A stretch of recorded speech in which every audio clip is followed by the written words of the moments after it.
Drakkar Noir is a timeless classic in the fragrance community. As a matter of fact, it was the most sold fragrance in the 80s. Generations have loved this fragrance, but why do so many of us not like it today? In this video, we're going to discuss this fragrance in specific, and maybe by the end of the video, you'll give Drakkar Noir a second try. Stay tuned.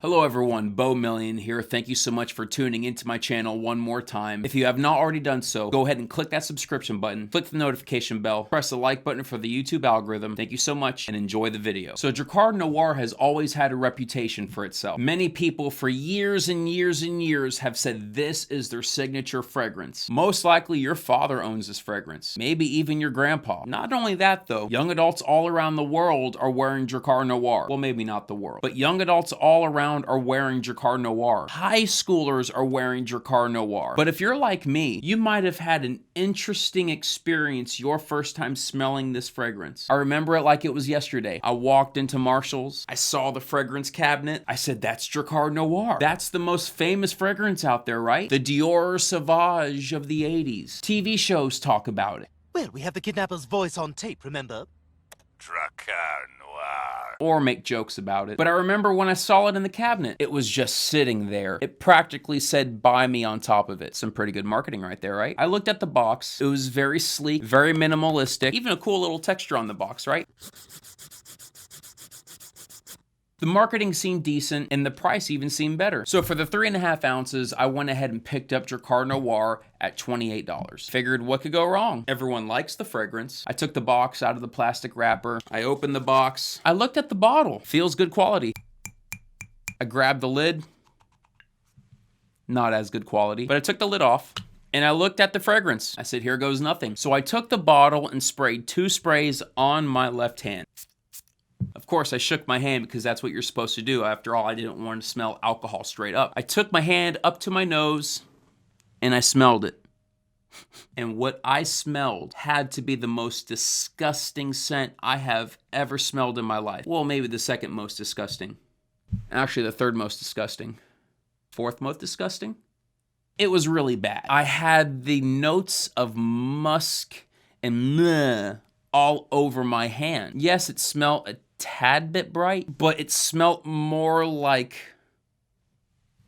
man. It didn't smell pleasant. So I went up to my wife. I said, honey, smell my hand. She thought I was telling a joke. I wasn't. So I stuck my hand up to her nose, and her response was not what I wanted to hear from a fragrance. She says it smells like Irish Spring body wash, but not in a good way. I said, I'll forget it. I'll just leave it there and never use it again. But I kind of grew a little obsession with Drakkar Noir at that moment. I said, if so many people like this fragrance, why is it so repulsive to me? So I went down the YouTube rabbit hole. I'm looking at YouTuber after YouTuber after YouTuber, and they are all saying the same thing. They are all saying they love the fragrance. They are all saying that no wonder why it's the Dior Sauvage of the 1980s. But I wasn't getting it. YouTuber after YouTuber after YouTuber were saying that Drakkar Noir is such an amazing fragrance, but I wasn't getting it. So curiosity had me. I said I might as well give this fragrance another try. So I mustered up enough confidence to walk over to my fragrance cabinet,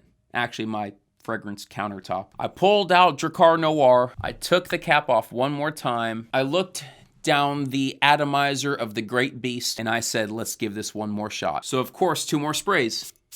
I smelt it, and instantly it was a much different reaction than I had before. Now I was noticing the lemon notes. Now I was noticing the lavender. Now I was noticing the brightness of the fragrance that was pulling the fragrance forward in the opening. This time I smelt it and I said, wow, that's nice. So I did what any fragrance nut would do. I took the bottle and I did like 2 more sprays.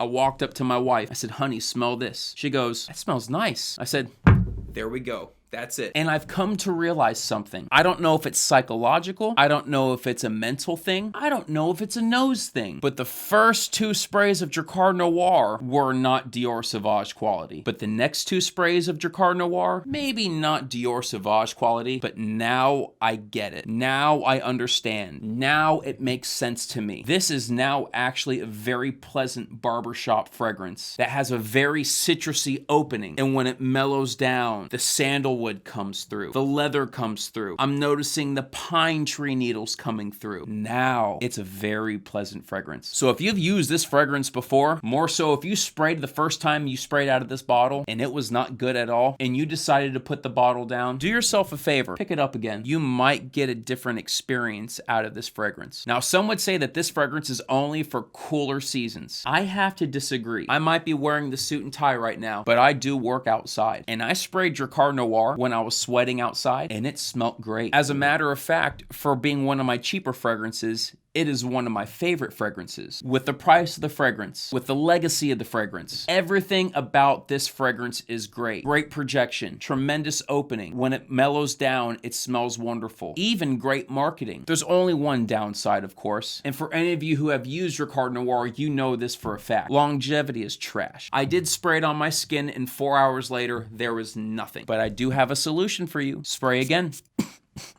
Just not in your face.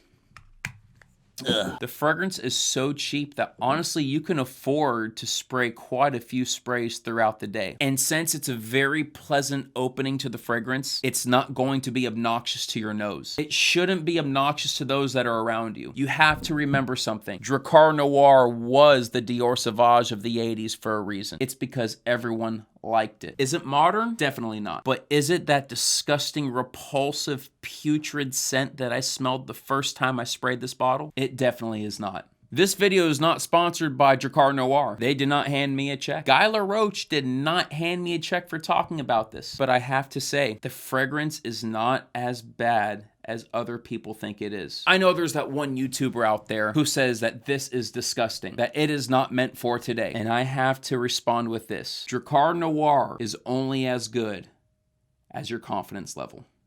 Well, thank you so much for tuning into my channel one more time. Beau Million here signing out. If you have not already done so, I would love for you to press that subscription button, click the notification bell, press that like button for the YouTube algorithm. Thank you so much, and I hope you have a wonderful day.